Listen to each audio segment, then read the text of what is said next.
There's something immediately endearing about a cartoony precision platformer, and when it comes to Symphonia, the game harmonises the idea of music and platforming together into an absolute gaming delight.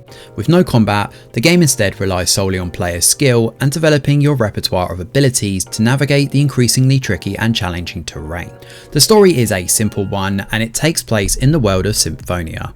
Here, music serves as a source of life and energy for the inhabitants. However, when the orchestra vanishes and the main instrument players up and disappear, it's up to violinist Philemon to try and restore order and balance in a world increasingly reaching breaking point. As a violinist, Philemon uses his instrument to either catapult, spring or play tunes through the worlds, working to awaken dormant machinery or open doorways to progress through the increasingly tricky levels. Although the game is quite challenging, the worlds are incredibly imaginative and feel akin to some of the designs seen in early games like Rayman. There are 3 worlds in total to progress through, with each drawing inspiration from a main part of the orchestra. The string section, for example, makes use of strings to bounce through like trampolines, while the woodwind section has a lot of areas dedicated entirely to using wind as a way of navigating spike traps and large expansive areas. Finally, the brass area sees you jump through pipes into underground or overground areas. The devs boast that each area is handcrafted, and you can absolutely see that in the way the worlds are constructed. Some of the platforming is genuinely difficult, and while it's not quite at the same brutality level as something like a Super Meat Boy, you are likely to die a fair amount, and even more so if you turn on the shadow chase mode after finishing the game, but more on that later. Each level takes roughly an hour or so to traverse through, and the end sequence to each section takes a slight break to include a nice little cutscene with the orchestra player. This works pretty well, and along the way you'll have a good chunk of different collectibles to find.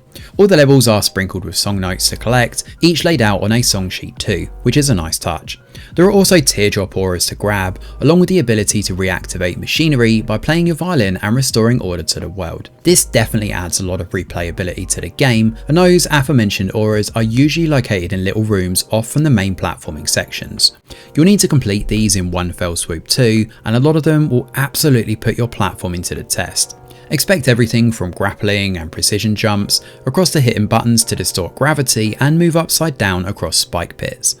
These are the biggest challenge in the game, and collecting these teardrops have an added effect over at the heart of Symphonia. Now, the heart of Symphonia is the central hub of the game, with doorways that lead off to different areas. Some of these allow you to experience Philemon's memories and even have the added effect of unlocking gameplay modifiers that can make your experience easier or tougher.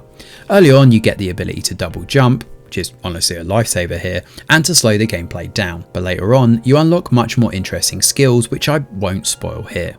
The level design is generally excellent across the board, and it feeds into that aforementioned feel of it being a game designed around music and the orchestra. Everything here feels consistent and concise within the world, and we even see a lot of the inhabitants within the foreground and background of each scene. While there's no switching in and out of perspectives like something akin to Crash Bandicoot, visually it does add an extra element to the game. Aesthetically, Symphonia looks great. I mean, honestly, the graphics here are stunning.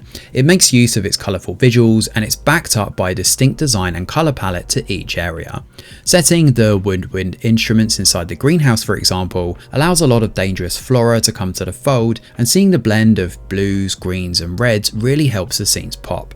By comparison, the big room feel of brass inside palaces allows for more distinct colours like white and gold to contrast against the cool browns and blacks for the interior sections of this same world. These little touches may seem like simple nerdy spots, but they really do add an extra level of artistic detail that help this one pop. For all the good this game does, the biggest disappointment though is the length. You'll likely finish this one in about 3 to 4 hours, and I know I've got a video up on the channel that's just under 2 hours, but that's with all the deaths cut out. And to be honest, that time could probably be increased to about 6 or 7 if you're really struggling with the platforming. Oh, and an extra hour or so if you want to collect everything. Furthermore, the fact that there's no percussion world does feel like a missed opportunity, especially as drums are just included into the other instrument family worlds.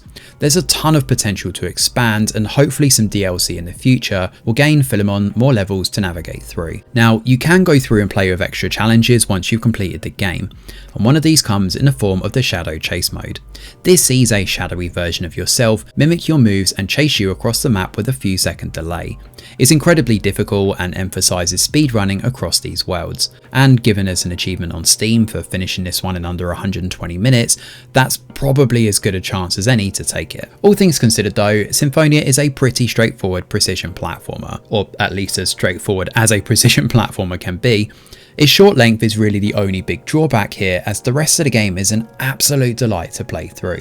The orchestral soundtrack is excellent, the visuals look great, and the levels designed in such a meticulous and imaginative way that you'll find yourself having heaps of fun with this, even in the challenging sections where you'll die again and again and again. This is easily one of the best platformers released this year and an absolute must play. Thanks for watching, and do let us know your thoughts in the comments below. Smash a like or subscribe to the channel, your support is very much appreciated. I'm Greg Wheeler, and from all of us over here at The Review Geek, we'll see you on the next video.